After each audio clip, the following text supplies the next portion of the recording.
రియాజ్ నైతే హాస్పిటల్కి తరలించారు. అనంతరం ఇవాళ అక్కడి నుంచి రియాజ్ పారిపోయేందుకు ప్రయత్నం చేశాడు. అక్కడే ఉన్న సెక్యూరిటీగా కానిస్టేబుల్ విధులు నిర్వహిస్తున్న అతని దగ్గర నుంచి కూడా ఆయుధాలు లాక్కునేందుకు రియాజ్ ప్రయత్నించాడు. దీంతో వెంటనే పోలీసులు అతనిపై అయితే కాల్పులు జరిపాడు. రియాజ్ స్పాట్లోనే మృతి చెందాడు. ఇటు ఆత్మరక్షణ కోసం పోలీసులు కాల్పులు జరపడంతో రియాజ్ కథ ముగిసింది. ప్రస్తుతం మనం రియాజ్ ఎన్కౌంటర్ కి ముందు రోజు ఏం జరిగిందనే విజువల్స్ కూడా మనం బిగ్ టీవీ ఎక్స్క్లూసివ్ గా స్క్రీన్ పైన చూడొచ్చు. ఇటు రియాజ్ ని పట్టుకునేటప్పుడు కూడా ఇటు అక్కడ ఉన్న పోలీసుల కానిస్టేబుల్ పై కూడా అతను దాడి చేసే ప్రయత్నం చేశారు. సో దాడి చేస్తున్న సమయంలో కూడా అతనికి పలు గాయాలయ్యాయి. సో గాయాలైన తర్వాత కూడా అతన్ని అధికారులు హాస్పిటల్ కి తీసుకొచ్చారు. హాస్పిటల్ కి తీసుకొచ్చి ఇటు నిజామాబాద్ గవర్నమెంట్ హాస్పిటల్లో ఆయనకి చికిత్స అందించారు. అనంతరం కూడా ఇవాళ మరొకసారి పారిపోయేందుకు ప్రయత్నించగా ఇటు పోలీసులు అయితే రియాజ్ ను ఎన్కౌంటర్ చేశారు. సో నిన్న ఏదైతే ఇటు మొన్నటి వరకు కూడా కానిస్టేబుల్ ప్రమోద్ ని హత్య చేశాడు. హత్య చేసిన అనంతరం కూడా ఇటు రియాజ్ కోసం అయితే పోలీసులు విచారణ చేశారు. ఎట్టకేలకి ఇవాళ రియాజ్ పోలీసుల ఎన్కౌంటర్ లో అయితే మృతి చెందారు. అయితే దీనికి సంబంధించిన ఓవరాల్ డీటెయిల్స్ ని మా అసోసియేట్ ఇన్పుటేటర్ నగేష్ మనకి లైవ్ లో అందుబాటులో ఉన్నారు. నగేష్, ఎస్, అంటే పై అధికారుల నుంచి ఇంటెలిజెన్స్ అధికారుల నుంచి కూడా కొంత సమాచారం వచ్చింది. ఇవాళ రియాజ్ మళ్ళీ చుట్టుపక్కల ఉన్న ఎవరైతే తన కాపలుగా ఉన్న కానిస్టేబుల్ పైన తీవ్రమైన దాడికి ప్రయత్నించాడో వాళ్ళ వెపన్స్ గుంజుకొని వాళ్ళను చంపే ప్రయత్నం చేయడంతో పోలీసులు ఖచ్చితంగా తమను తాము రక్షించే పనిలో భాగంగానే రియాజ్ను ఎన్కౌంటర్ చేయాల్సిన తప్పనిసరి పరిస్థితిని రియాజే కల్పించుకున్నాడని చెప్పి పోలీసు ఉన్నతాధికారులు అయితే ఆఫ్ ద రికార్డులో చెప్తున్న పరిస్థితి. ఎందుకంటే ప్రమోద్ని కూడా ఎక్కడ చంపితే ప్రమోద్ చచ్చిపోతాడని చెప్పి రియాజ్కు ఆల్రెడీ తెలుసు. గుండెల్లో కత్తితో బలంగా పొలవడం వల్లనే ప్రమోద్ చనిపోయాడు. నిన్న కూడా పోలీసులు మరో వ్యక్తి స్థానికంగా ఆసిఫ్ అనే వ్యక్తి రియాజ్ను పట్టుకునే క్రమంలో ఆసిఫ్ను కూడా చంపే ప్రయత్నం దాదాపుగా చేశాడు. ఆసిఫ్ తన ఎడమ చెయ్యిని అడ్డం పెట్టకుండా మాత్రం ఖచ్చితంగా ఆసిఫ్ గుండెల్లో కత్తితో పొడిచి చంపేవాడే అని చెప్పి కూడా ఉన్నతాధికారులు ప్రస్తుతం అయితే ధృవీకరిస్తున్నారు. రియాజ్ని అతని నేర చరిత్ర అంటే 40కి పైగా అతని పైన క్రిమినల్ కేసులు ఉన్నాయి. అతను బరిలోకి దిగితే ఖచ్చితంగా ఎదుటి వ్యక్తిని చంపాలనే ధ్యేయంతోనే ఉంటాడు. వాళ్ళ తల్లిదండ్రులకు ఒక్కడే కొడుకు, కానీ క్రమశిక్షణతో పెరగలేదని చెప్పి పోలీసులు అంగీకరిస్తున్న పరిస్థితి. ఈ క్రమంలోనే రియాజు తీవ్రమైన దాడికి పాల్పడి ప్రమోద్ను చంపాడు. తదుపరి తను పారిపోతూ పక్క రాష్ట్రానికి వెళ్ళే కూడా ప్రయత్నం చేశాడు. కానీ సారంగపూర్లో ఉన్న ఒక పాడుబడ్డ లారీలో దాక్కొని అక్కడి నుంచి మళ్ళీ తను వేరే షర్టు మార్చుకొని పారిపోయే ప్రయత్నం చేయడంతో స్థానికంగా రియాజ్ అనే ఫోటో ఎక్కువ సోషల్ మీడియాలో కానీ మీడియాలో ప్రచురం కావడంతో స్థానికంగా ఉన్న ఆసిఫ్ అనే వ్యక్తి పట్టుకునే ప్రయత్నం చేశాడు. కానీ వెంటనే పోలీసులకు సమాచారం అందింది. పోలీసులు కూడా ఘటనా స్థలికి చేరుకొని రియాజ్ని పట్టుకునే ప్రయత్నం చేశారు. కానీ అప్పటికే ఆసిఫ్ పైన కత్తితో దాడి చేసి పారిపోవడానికి రకరకాలుగా ప్రయత్నం చేశాడు. కానీ చుట్టుపక్కల ఉన్న పోలీసులు చాలా జాగ్రత్తగా అతన్ని ఒడిసి పట్టుకొని భూమి మీద ఉంచి వెనుకకు చేతులు గట్టిగా విడమర్చి పట్టుకొని వెనుక నుంచి తాళ్లతో కట్టి బంధించి తీసుకెళ్లిపోయారు. ఒక ఫోటో కూడా నిన్నటి నుంచి సోషల్ మీడియాలో బయటకైతే పోలీసుల నుంచి వచ్చింది. పోలీస్ వెహికల్లో పెట్టిన తర్వాత కొంత పెదవి పైన గాయం కావడం, రక్తం కనిపిస్తుంది. కానీ రియాజ్ నేర ప్రవృత్తిని మళ్ళీ ఏమాత్రం మార్చుకోలేదు. మళ్ళీ పోలీసులపైన దాడి చేసి మరో కానిస్టేబుల్ని చంపే ప్రయత్నం చేయడంతో రియాజ్ పైన కాల్పులు జరపాల్సిన పరిస్థితిని కల్పించుకున్నారని చెప్పి పోలీసు ఉన్నతాధికారులు ధృవీకరిస్తున్నారు. పోలీసింగ్ అనేది చాలా కఠినంగా వ్యవస్థతో కూడుకున్న ఇష్యూ అని చెప్పి కూడా చాలామంది పోలీసులు అంగీకరించారు. పోలీసులే రక్షణ కల్పించుకోలేని విధంగా నిందితులు పోలీసులపైన దాడి చేసి చంపుతున్నారని చెప్పి కూడా పెద్ద ఎత్తున తెలుగు రాష్ట్రాల్లో విమర్శలు వచ్చాయి. ప్రమోద్ మృతి తర్వాత చాలామంది ఐపీఎస్లు ఆఫీసర్లు కొంతమందితో నేను కూడా ఒకరిద్దరితో మాట్లాడినప్పుడు మమ్మల్ని మేమే కాపాడుకోలేని పరిస్థితి ఈరోజు ఉంది. ఎవరైనా వాళ్ళని పట్టుకొని రావాలంటే కూడా వాళ్ళ దగ్గర వెపన్ ఉందా, కత్తి ఉందా, వాళ్ళు మమ్మల్ని చంపుతారా అన్న పరిస్థితి కూడా ప్రస్తుతం చాలా బాగలేదని చెప్పుకొచ్చిన పరిస్థితి. ఎందుకంటే ఈ మధ్య 3-4 రోజుల క్రితం కూడా శివధర్ రెడ్డి పోలీసింగ్ అనేది కఠినంగా ఉండాలని చెప్పి కింది స్థాయి పోలీస్ స్టేషన్లందరికీ కూడా ఆదేశాలు జారీ చేశారు.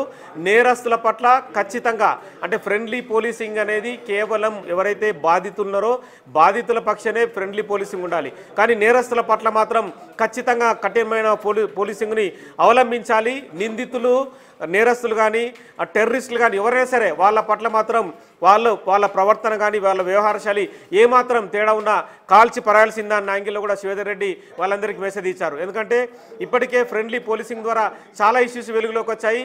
చాలా సందర్భాల్లో కూడా పోలీసులే బాధితులుగా మిగిలాల్సిన పరిస్థితిని కల్పించుకోవాల్సిన ఇష్యూ కల్పించింది. అంటే హైదరాబాద్ కానీ మిగతా జిల్లాల్లో కూడా నడి రోడ్డు పైన వ్యక్తులు చంపుకున్నా కూడా పోలీసులు తమ దగ్గర వెపన్ ఉన్నా కూడా ఓపెన్ చేసి కాల్చలేని పరిస్థితిని పోలీసులే కల్పించుకున్నారన్న తీవ్ర విమర్శలు ఉన్నాయి. ఎందుకంటే ఈ మధ్య జరిగిన ఆరంగార్ చౌరస్తాలో ఒక ఫ్లైఓవర్ కింద ఒక వ్యక్తిని ఇష్టం వచ్చిన రీతిలో కత్తితో పొడిచి చంపుతున్నా కూడా పక్కన ఉన్న పెట్రోలింగ్ వెహికల్లో వచ్చిన ఎస్ఐ తన దగ్గర ఉన్న వెపన్ తీసి ఆ వ్యక్తిని కాపాడలేని పరిస్థితిని కూడా మనం గమనించవచ్చు. ఎందుకంటే ఆ పోలీసులు వెపన్ తీసి వాళ్ళను కనీసం అంటే వాళ్ళ కాళ్ళపైన కాల్చినా కూడా ఎదుటి వ్యక్తిని చంపకుండా కాపాడాల్సిన పరిస్థితిలో ఉండొచ్చు. కానీ ఆ వ్యక్తి కూడా పోలీసింగ్లో కనిపించలేదని కూడా తీవ్రమైన ఆరోపణలు విమర్శలు రావడంతో ఇవాల్టి రియాజ్ ఎన్కౌంటర్ మాత్రం నిందితులపైన కఠిన చర్యలు తీసుకోవడానికి పోలీసింగ్ ఏమాత్రం వెనుకాడదు. తెలంగాణ పోలీసు మాత్రం నిందితుల పట్ల కఠినంగా ఉంటుంది.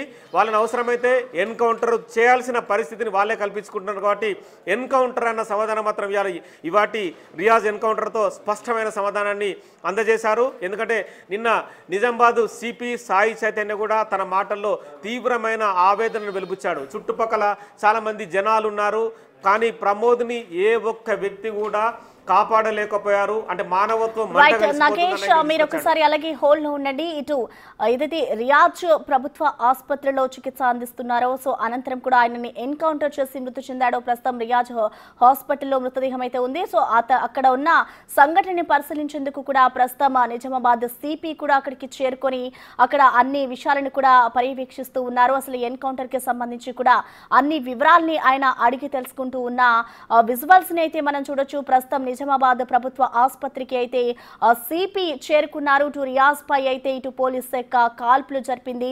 ఇటు పోలీసుల కాల్పుల్లో అయితే రియాజ్ మృతి చెందాడు. ఏదైతే కానిస్టేబుల్ ప్రమోద్ ని హత్య చేసిన అనంతరం కూడా ఇటు రియాజ్ కోసం అయితే పోలీసులు అనేక కోణాల్లో అయితే అతని కోసం దర్యాప్తు చేశారు. అనంతరం నిన్న ఎట్టకేలకైతే రియాజ్ పోలీసులకు చిక్కాడు. అనంతరం కూడా ఇటు పోలీసులకు చిక్కిన అనంతరం కూడా పోలీసులపై కూడా అతను దాడికి పాల్పడ్డాడు. ఈ నేపథ్యంలో రియాజ్ కి అయితే పలు గాయాలైన నేపథ్యంలో కూడా పోలీసు అధికారులు అయితే ఇటు నిజామాబాద్ ప్రభుత్వ ఆసుపత్రికి రియాజ్ ను తీసుకెళ్లారు చికిత్స కోసం. అనంతరం ఇవాళ ఉదయం ఇటు హాస్పిటల్ నుంచి మళ్ళీ పారిపోయేందుకు కూడా రియాజ్ ప్రయత్నించాడు. సో ప్రయత్నించిన అనంతరం కూడా ఇటు పోలీసులు వాళ్ళ రక్షణ కోసం అయితే రియాజ్ పై అయితే కాల్పులు జరిపాడు. అక్కడే ఉన్న విధుల్లో ఉన్న మరొక కానిస్టేబుల్ దగ్గర ఉన్న ఆయుధాలను తీసుకొని కూడా రియాజ్ వారిపై కాల్పులు జరిపేందుకు కూడా ప్రయత్నిస్తూ ఉండగా కూడా ఇటు పోలీసులు అయితే కాల్పులు జరిపారు. మొత్తానికి ఇటు రియాజ్ ఎన్కౌంటర్ అయితే ఇటు హాస్పిటల్లో జరిగిందని చెప్పుకోవాలి. నిన్న పోలీసులు అయితే రియాజ్ ను అదుపులోకి తీసుకున్నారు. ఇటు ఎన్కౌంటర్ కి ముందు రోజు ఇటు పోలీసుల అదుపులో ఉన్నప్పుడు రియాజ్ ని పోలీసులు ఏ విధంగా పట్టుకున్నారు అనే దృశ్యాలు కూడా మనం చూడొచ్చు. అయితే ఇవాళ ఈ ఘటన జరిగిన అనంతరం కూడా నిజామాబాద్ ప్రభుత్వ ఆసుపత్రికి అయితే సిపి చేరుకున్నారు. అటే మృతదేహం కూడా ప్రస్తుతం రియాజ్ మృతదేహం అదే హాస్పిటల్లో ఉన్న నేపథ్యంలో ఇటు అక్కడ జరిగిన సంఘటనకి సంబంధించిన వివరాలన్నింటినీ కూడా సిపి తెలుసుకునే ప్రయత్నం చేస్తున్నారు. అనంతరం కూడా రియాజ్ ని ఎన్కౌంటర్ ఎందుకు చేశారు, ఎన్కౌంటర్ చేయాల్సిన కారణాలు ఏంటి అనే విషయాలను కూడా మరికొద్దిసేపట్లో అయితే సిపి మీడియా ముందు వచ్చి వివరాలు వెల్లడించే అవకాశాలు అయితే కనిపిస్తున్నాయి.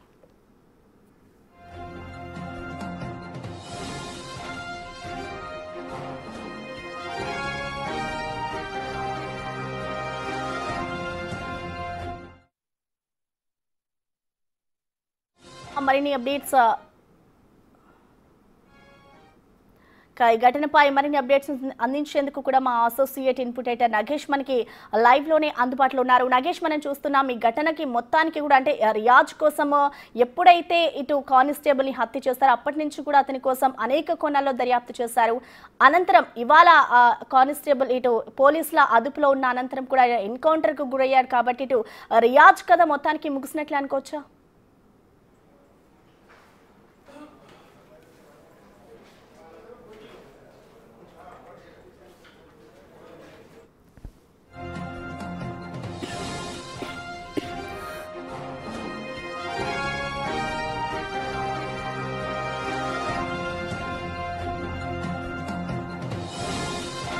సో రియాజ్ నిందితుడు రియాజ్ అయితే ఇటు పోలీసులు ఎన్కౌంటర్ లో హత్య కాబడ్డాడు. సో దీనికి సంబంధించిన ఓవరాల్ డీటెయిల్స్ అందించేందుకు మా అసోసియేట్ ఇన్పుట్ ఎడిటర్ నగేష్ మనకి లైవ్ లోనే అందుబాటులో ఉన్నారు. నగేష్, కొన్ని సెకండ్స్ క్రితం మనం కూడా డీజీపీ శివేందర్ రెడ్డితో మాట్లాడాం. శివేందర్ రెడ్డి కూడా తన తీవ్రమైన ఆవేదనను వెలిబుచ్చాడు. ఎందుకంటే పోలీసులు నిందితుల్ని పట్టుకునే క్రమంలో పోలీసులు తమను తామే రక్షించుకోలేని పరిస్థితి కల్పించాడు రియాజు వాళ్ళ తల్లిదండ్రులకు ఒకడే కొడుకు. నేర చరిత్ర చాలా క్లియర్గా కనిపిస్తుంది. ఆ రియాజును పట్టుకునే క్రమంలో ప్రమోద్ని గుండెల్లో పొడిచి చంపాడంటే రియాజు చంపే విధానాన్ని కూడా మనం అర్థం చేసుకోవచ్చని చెప్పి శివేందర్ రెడ్డి చెప్పాడు. ఇవాళ ఉదయం అంటే దాదాపు ఒక గంట క్రితం 4వ ఫ్లోర్లో జీజీఎస్లో రియాజ్కు దాదాపుగా 3-4 కానిస్టేబుల్ ఏఆర్ వాళ్ళు చుట్టుపక్కల నిలబడి ఉన్నారు. కానీ రియాజ్ మాత్రం తన నేర ప్రవృత్తిని ఏమాత్రం మార్చుకోకుండా ఏఆర్ కానిస్టేబుల్ దగ్గర ఉన్న గన్నును తీసుకొని ఆ కానిస్టేబుల్ పైనే ఫైర్ చేయడానికి అంటే పొడవడానికి కూడా తీవ్రంగా ప్రయత్నించాడు. మరో 2-3 కానిస్టేబుల్ మళ్ళీ రియాజ్ను ప్రతిఘటించే ప్రయత్నం చేసిన రియాజ్ను మాత్రం వాళ్ళందరినీ చెల్లాచెదురుగా నెట్టిపడేశాడు. తప్పనిసరి పరిస్థితుల్లో పోలీసులు గన్ ఓపెన్ చేసి ఫైర్ చేయాల్సిన దుస్థితిని రియాజే కల్పించుకున్నాడు. రియాజు ఎన్కౌంటర్ అని చెప్పి కూడా డీజీపీ శివేందర్ రెడ్డి ధృవీకరించాడు. అందుకే రియాజు నేర చరిత్ర కూడా గతం నుంచి చూస్తే కనుక తను అంటే దొంగతనాలు కానీ చైన్ స్నాచింగ్లు కానీ ప్రజల్ని తీవ్రంగా గాయపరిచి బంగారం ఎత్తుకెళ్లడం కానీ రకరకాల ఇష్యూల్లో నేర ప్రవృత్తి చాలా దారుణంగా ఉంది. ఎందుకంటే 2 రోజుల క్రితం ప్రమోద్ తన తోటి కానిస్టేబుల్తో సహా రియాజుని పట్టుకునే క్రమంలో కూడా పట్టపగలే నడి రోడ్డు పైన ఇష్టం వచ్చిన రీతిలో గుండెల్లో పొడిచి చంపడం అంటే మామూలు విషయం కాదు. సాయి చైతన్య కూడా తను మీడియాకు మాట్లాడే క్రమంలో కూడా చుట్టుపక్కల ఉన్న జనాలు కూడా ఏమాత్రం రియాజుని ప్రతిఘటించలేకపోయారు. ఒక కానిస్టేబుల్ని చంపుతున్న క్రమంలో పోలీసులు చంపుతున్న క్రమంలో కనీసం దగ్గరికి వెళ్ళి రియాజును కొట్టే ప్రయత్నం కానీ నెట్టివేసే ప్రయత్నం కానీ చేయలేకపోయారు. అంటే ప్రజల ముందే ఒక పోలీస్ ప్రాణాలను కోల్పోయాడని చెప్పి కూడా తీవ్రమైన ఆవేదన వెలిబుచ్చాడు. ఖచ్చితంగా తెలంగాణ పోలీస్ అనేది కఠినంగా ఉండాలనేది రియాజ్ ఇచ్చిన సందేశంతో అర్థమవుతుంది. రియాజు తను పట్టుకునే రెండవసారి కూడా ఆసిఫ్ అనే వ్యక్తిని మళ్ళీ చంపబోయాడు. అంటే రియాజుకు మనుషుల ప్రాణాలంటే లెక్కలేదు. కేవలం దొంగతనాలు, చైన్ స్నాచింగ్లు, బైకు దొంగతనాలు చేసి పక్క రాష్ట్రాలకు వెళ్ళి అమ్మడం, తను జల్సాలకు ఈ డబ్బులు వాడుకోవడం, నేర ప్రవృత్తిని ఇష్టం వచ్చిన రీతిలో పెంచుకున్నాడు. కానీ నిన్న రియాజ్ను కాపాడడానికి కొంతమంది వ్యక్తులు తీవ్రమైన ప్రయత్నాలు చేశాడు. రియాజ్ ఎన్కౌంటర్ అంటూ కూడా సోషల్ మీడియాలో విస్తృతమైన ప్రయత్నాలు చేశారు. కానీ నిజామాబాద్ కమిషనర్ సాయి చైతన్య తన స్టేట్మెంట్ని బయటకు పెట్టాడు. తాను రియాజ్ను ఎన్కౌంటర్ చేయలేదు, రియాజ్ను కేవలం అరెస్ట్ చేశామని చెప్పి కూడా పోలీస్ వెహికల్లో కూర్చున్న సందర్భంలో కూడా ఒక ఫోటోని బయటకు రిలీజ్ చేశాడు. కానీ అదే రియాజ్ ఇవాళ దీపావళి టపాసుల రోజు నరకాసుర చతుర్దశి జనరల్గా అంటుంటారు. నరకాసురుని చంపడానికి కోసం ఎలా జరిగిందో అలాంటి ఇష్యూనే పోలీసులు క్రియేట్ చేశారు. ఇవాళ రియాజ్ను చంపి దీపావళి సంబరాలు ఘనంగా జరుపుకోవాలని చెప్పి పోలీసులకు ఒక మెసేజ్ ఇచ్చిన విధంగా రియాజ్ ఎన్కౌంటర్ జరిగిందని కూడా స్పష్టంగా చెప్పచ్చు. ఎందుకంటే రియాజ్ను కనుక ఎన్కౌంటర్ చేయలేని పరిస్థితిలో పోలీసులపైన తీవ్రమైన విమర్శలు వచ్చాయి. కానీ అదే రియాజ్ మళ్ళీ పోలీసులపైన అటాక్ చేసి తనపైన ఖచ్చితంగా పోలీసులు గన్ ఫైర్ చేసే స్థితికి తెచ్చుకున్నాడు. కాబట్టి పోలీసులు కొంతవరకు సాంత్వన పొందే అవకాశం కనిపిస్తుంది. పోలీసింగ్ అనేది చాలా కఠినంగా ఉండాలనేది ఈ దుర్ఘటన మాత్రం తెలియజేస్తుంది. ఫ్రెండ్లీ పోలీసింగ్ అని చెప్పి నిందితుల్ని చాలా అఫీషియల్గా వీవీఐపీల ద్వారా వ్యక్తులను కొని చెప్పి వాళ్ళని తీసుకురావడం, వాళ్ళని కోర్టులో ప్రవేశపెట్టడం, తదుపరి రిమాండ్ విధించడం, తదుపరి జైలుకు పంపడం, ఇవన్నీ కూడా వాళ్ళకి సకల మర్యాదలు చేస్తున్నారని చెప్పి కూడా ఆరోపణలు వినిపిస్తున్నాయి. ఎందుకంటే ఒకప్పుడు పోలీస్ స్టేషన్లలో సౌండ్స్ కూడా అంటే చుట్టుపక్కల ఏదైనా మామూలుగా ఇండ్లున్న క్రమంలో ఒక మధ్యలో పోలీస్ స్టేషన్ ఉంటే కనుక విపరీతమైన అరుపులు వినిపించాయి. అంటే నేరాస్తులకు అలాంటి శిక్ష విధించాల్సిన పరిస్థితి ఖచ్చితంగా కనిపిస్తుంది. ఒక పోలీస్ స్టేషన్లో ఒక నేరస్తుని కొడితే కనుక ఇంకో 10 మంది సెట్ అవుతారన్న నినాదం ప్రస్తుతం బలంగా వినిపిస్తుంది. ఈ క్రమంలోనే ఫ్రెండ్లీ పోలీసింగ్ కాదు కఠినమైన పోలీసింగ్ అవలంబించాలని చెప్పి ఈ విషయాన్ని అయితే ప్రస్తుతం అయితే శివేందర్ రెడ్డి కూడా అంగీకరిస్తున్నాడు. ఎందుకంటే డీజీపీగా బాధ్యతలు చేపట్టిన తర్వాత తెలంగాణలో మొదటి ఎన్కౌంటర్ రియాజ్ది జరిగింది. ఇక నుంచి రియాజ్ లాగే ప్రవర్తించే ఏ వ్యక్తి అయినా సరే, ఏ నేరస్తుడైనా సరే, ఏ టెర్రరిస్ట్ అయినా సరే ఖచ్చితంగా పోలీసు కాల్పులకు బలి కావాల్సిందన్న విషయాన్ని మాత్రం రుజువు చేస్తుంది. ఎందుకంటే రియాజ్ని పట్టుకునే క్రమంలో అతను మళ్ళీ రెండోసారి పట్టుకునే క్రమంలో మళ్ళీ ఆల్రెడీ తను హాస్పిటల్ ఉన్న సందర్భంలో కూడా ఏ ఒక్క సందర్భంలో కూడా రియాజు మామూలుగా కూర్చోలేని స్థితిలో ఉన్నాడు. రియాజు తన ఏంటంటే తనకున్న నేర ప్రవృత్తిని బట్టి తనను ఎవరు ఏం చేయలేరు, చంపినా కూడా ఎవరు ఏం చేయలేరు అన్న పరిస్థితిని కొని తెచ్చుకున్నాడు. ఎందుకంటే ఒక పెద్ద మైదానంలో దాదాపుగా చుట్టూ 10 మంది కానిస్టేబుల్ ఉన్నా కూడా వాళ్ళందరితో పెనుగులాడుతూ అటాక్ చేసే ప్రయత్నమే మళ్ళీ చేస్తున్నాడు. అంటే తను ప్రమోదును చంపి పరారైన క్రమంలో కూడా తను ఇంటికెళ్ళి ఫ్రెష్గా తయారై బట్టలు మార్చుకొని వచ్చి సారంగపూర్లో దగ్గరలో ఉన్న ఒక పాత లారీలో దాక్కొని ఒక రోజు పాటు గడిపాడు. తదుపరి అక్కడి నుంచి నిజామాబాద్ నుంచి మహారాష్ట్రకో ఏ రాష్ట్రానికో పక్క రాష్ట్రానికి పారిపోయే ప్రయత్నం కూడా చేశాడు. ఈ క్రమంలో పోలీసులకు అందుతున్న సమాచారంతో స్థానికంగా ఉన్న ఆసిఫ్ అనే వ్యక్తి రియాజ్ ఇక్కడ తలదాచుకున్నాడని చెప్పి వాళ్ళకి ఇన్ఫర్మేషన్ ఇచ్చాడు. వాళ్ళు రావడం కంటే ముందు కూడా కొద్దిసేపు రియాజుని పట్టుకోవడానికి ప్రయత్నం చేశాడు. కానీ రియాజు అదే ఆసిఫ్ అనే వ్యక్తిని కూడా మళ్ళీ అటాక్ చేయబోయాడు. కానీ తన ఎడమ చేతిని అడ్డం పెట్టాడు. ఎడమ చేతి పైన కూడా బలమైన కత్తి గాయం జరిగింది. తదుపరి రియాజుని పోలీసులు ప్రత్యేక బందోబస్తు మధ్య జీజీఎస్ ఆసుపత్రికి తరలించి చికిత్స చేయించారు. కానీ ఆ చికిత్సకు కూడా రియాజు తనలో ఉన్న మానవత్వం అనేది మేల్కోలేదు. కానీ తనలో ఉన్న రాక్షస ప్రవృత్తి, నేర ప్రవృత్తి అనేది కూడా మళ్ళీ పోలీసులపైన దాడికి చేయడానికి కూడా పురిగొల్పిందని చెప్పచ్చు. ఈ క్రమంలోనే రియాజు మళ్ళీ పోలీసులపైన అటాకింగ్ పాల్పడ్డాడు. ఆ జీజీహెచ్లో 4th ఫ్లోర్లో ఉన్న రూమ్లో మాత్రం సపరేట్గా అక్కడ పేషెంట్స్ని కానీ ఎవరు నుంచకుండా కూడా రియాజ్ని ప్రత్యేకంగా ఉంచి చికిత్స అందిస్తున్నారు. అదే అదనంగా మళ్ళీ పోలీసులపైన దాడి చేసి ఏ కిటికీ నుంచో దూకి పారిపోవడానికి ప్రయత్నం చేశాడు. కానీ రియాజ్ని ఆ పోలీసులు తీవ్రంగా కంట్రోల్ చేయడానికి ప్రయత్నించాడు. ఈ క్రమంలోనే రియాజ్ మళ్ళీ అటాకింగ్కి పాల్పడ్డాడు. సో మొత్తానికైతే రియాజ్ ఎన్కౌంటర్ అనేది తెలంగాణలో పెద్ద ఎత్తున పోలీసుల నుంచి మాత్రం ఖచ్చితంగా పాజిటివ్ నెసే వస్తుందని చెప్పచ్చు. ఎందుకంటే రియాజు తను తప్పించుకొని పారిపోతూ పోలీసులపైన దాడికి తెగబడ్డాడని చెప్పి కూడా డీజీపీ శివధర్ రెడ్డి ధృవీకరిస్తున్నాడు. రియాజ్ను పట్టుకునేందుకు పోలీసులు తీవ్ర ప్రయత్నం చేశాడు. పోలీసుల దగ్గర వెపన్ తీసుకొని వాళ్ళపైనే కాల్పులు జరపడానికి ప్రయత్నించాడు. కానీ పోలీసులు చుట్టుపక్కల ఉన్న మిగతా వాళ్ళు అలర్ట్ అయి ఎదురు కాల్పులు జరపడంతో రియాజు స్పాట్లోనే ఎన్కౌంటర్ అయ్యాడని చెప్పి ధృవీకరిస్తున్నారు. ఎందుకంటే రియాజ్ని పట్టుకునే క్రమంలో ఆసిఫ్ అనే వ్యక్తిని మరో కానిస్టేబుల్ పైన కూడా దాడి చేశాడని చెప్పి కూడా పోలీసుల నుంచి కొంత సమాచారం వస్తుంది. ఎందుకంటే ప్రతిసారి కూడా అంటే రియాజు హాస్పిటల్లో ఉన్న సందర్భంలో కూడా హాస్పిటల్లో ఉన్న బాత్రూమ్కి వెళ్ళి వచ్చే క్రమంలోనే ఈ దాడికి తెగబడ్డట్టుగా అర్థమవుతోంది. పోలీసుల దగ్గరున్న వెపన్ని లాక్కొని తను పారిపోయి పోలీసుల్ని భయభ్రాంతులకు గురిచేసే ఆ పరిస్థితిని రియాజ్ కల్పించాడు. ఎందుకంటే ఏదైనా కానిస్టేబుల్ని తను బలంగా పట్టుకొని మెడపైన కత్తిపెట్టి ఆ రకంగా కూడా పారిపోవచ్చన్న ఒక ప్రయత్నం కూడా చేశాడు. ఈ క్రమంలోనే పోలీసులు రియాజ్ మధ్య కూడా తీవ్రమైన పెనుగులాట చేసుకున్నట్టుగా అర్థమవుతుంది.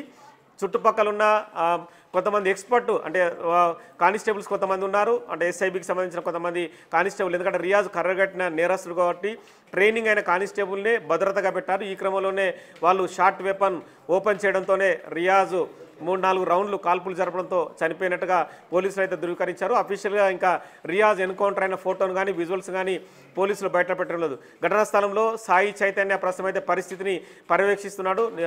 నిజామాబాద్లో ఉన్న పోలీసులందరినీ కూడా అలర్ట్ చేశాడు. ఎందుకంటే ఈ ఇష్యూకి సంబంధించి ఇంకా రియాజ్కి సంబంధించిన వ్యక్తులను కానీ వాళ్ళందరూ కూడా పట్టుకునే ప్రయత్నం జరుగుతుంది. రియాజ్తో సంబంధం ఉన్న వ్యక్తులు కూడా వేరే దుర్ఘటనలకు పాల్పడే అవకాశం ఉందని ఒక మెసేజ్ నేపథ్యంలో రియాజ్ను ఎన్కౌంటర్ అయిన తర్వాత నిజామాబాద్ జిల్లా వ్యాప్తంగా కూడా అలర్ట్ బెల్ మోగించారు. ఎక్కడ అంటే పోలీస్ చెకింగ్స్ కానీ రియాజ్ సంబంధించిన వ్యక్తులు ఏదైనా ఘటనలకు పాల్పడి మళ్ళీ ప్రజల ప్రాణాలు బలిగొనే అవకాశం ఉంది కాబట్టి కొంత అలర్ట్గా ఉండాలని చెప్పి మెసేజ్ చేయడంతో ప్రస్తుతం అయితే నిజామాబాద్ జిల్లా అంతా కూడా అలర్ట్గా ఉందని చెప్పచ్చు. రియాజ్ ఎన్కౌంటర్ తర్వాత పోలీసులు మిగతా ఎవరైతే ఉన్నారో అంటే ఎవరైనా సరే ఖచ్చితంగా పోలీసులపైన కానీ ప్రజలపైన కానీ దాడులకు పాల్పడితే రియాజ్ లాంటి శిక్ష తప్పదని మాత్రం ఒక మెసేజ్ మాత్రం బయటకు వెళ్ళిందని చెప్పొచ్చు. సో మొత్తానికైతే రియాజ్ ఎన్కౌంటర్ అనేది సంచలనం రేపుతున్న అంశంగా చెప్పచ్చు. గంట అంటే దాదాపుగా 11 నుంచి 12 గంటల ప్రాంతంలో రియాజ్ ఎన్కౌంటర్ జరిగింది. ఎందుకంటే నిన్న ఇదే మధ్యాహ్నం ప్రాంతంలోనే రియాజ్ను పట్టుకోవడానికి విశ్వ ప్రయత్నం చేశారు పోలీసులు. ఆసిఫ్ అనే వ్యక్తి స్థానికంగా ఉన్న వ్యక్తి సారంగపూర్ అంటే నిజామాబాద్ శివారు ప్రాంతంలో సారంగపూర్ ఉంటుంది. సారంగపూర్ ప్రాంతంలో ఒక పాత లారీలో దాక్కున్న సమాచారాన్ని ఆసిఫ్ అందించాడు. ఆసిఫ్ కూడా రియాజ్ని స్వయంగా దగ్గరికి వెళ్ళి పట్టుకోవడానికి కొంతసేపటి వరకు ప్రయత్నం చేయలేదు. ఎందుకంటే రియాజ్ నేర చరిత్ర తెలుసు కాబట్టి ఆల్రెడీ పోలీసులపైన దాడికి పాల్పడ్డాడు కాబట్టి కొంత పోలీసులు వచ్చేవారు కూడా వెయిట్ చేశాడు. పోలీసులు ఉన్నతాధికారులు ఇమ్మీడియట్గా స్పందించడంతో దాదాపుగా 10-15 మంది కానిస్టేబుల్ సారంగపూర్ శివారు ప్రాంతానికి వెళ్ళి ఆ పాతలారి ఉన్న ప్రాంతంలో వాళ్ళు అక్కడ దాక్కున్నట్టుగా గమనించారు. అక్కడ నుంచి పారిపోతున్న క్రమంలో పోలీసులు వచ్చేసరికి రియాజ్ పారిపోతున్న క్రమంలో ఆసిఫ్ అనే వ్యక్తి తాను కూడా ఒడిసి పట్టుకోవడానికి ప్రయత్నించాడు. ఆ క్రమంలోనే ఆసిఫ్ ఎడమ చేతిపైన బలమైన కత్తి గాయాన్ని కూడా చేశాడు.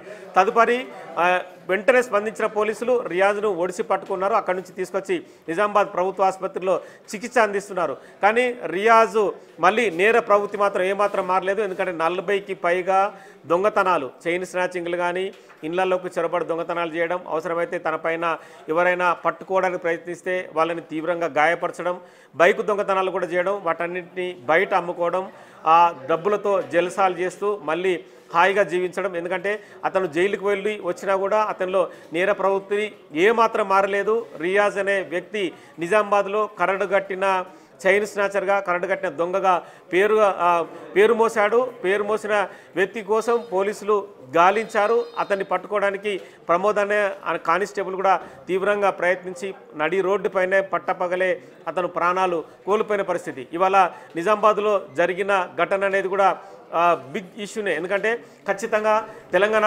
పోలీసులు నేర ప్రవృత్తి ఉన్న వ్యక్తులపైన ఖచ్చితంగా ఎన్కౌంటర్కు పాల్పడతారు. వాళ్ళు ఎదురు తిరిగితే మాత్రం శిక్ష తప్పదని మాత్రం వాళ్ళకైతే ఒక మెసేజ్